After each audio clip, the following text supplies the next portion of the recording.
भाजी निवडत आहे. वंडाची भाजी म्हणजे चिगळची भाजी.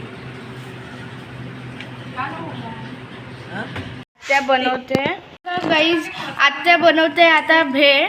त्यासाठी तिने मुरमुरे घेतले चाळून, त्याच्यासोबत आता कांदा टाकला, कोथिंबीर टाकली आणि आता आजी म्हणत थोडीशी कैरी सुद्धा टाक. त्यामुळे मग कैरी चिरत आत्याने थोडंसं तिखट टाकलं. अजून आजी म्हणत मसाला टाक, मसाला सुद्धा टाकते. मग आता मीठ टाकत आहे ती.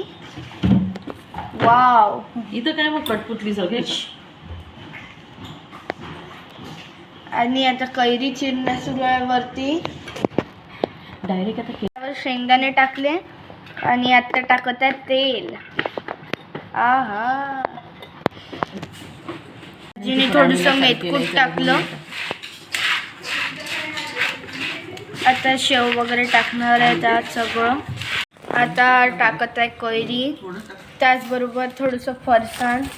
हे घ्या, त्या शेव आहे, कैरी टाकलेली आहे आणि आता टाकणार आहे शेव.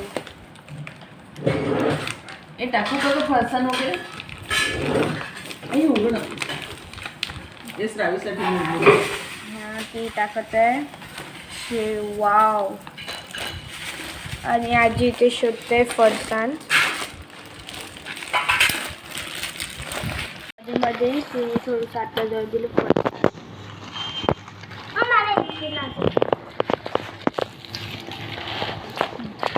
आणि आमची भेळ मला वाटते तयार झालेली आहे. वा, हे बघा सारंगा टाकत आहे ह्यात भेळ. सगळ्यांना देणार आहे असं ते भेळ.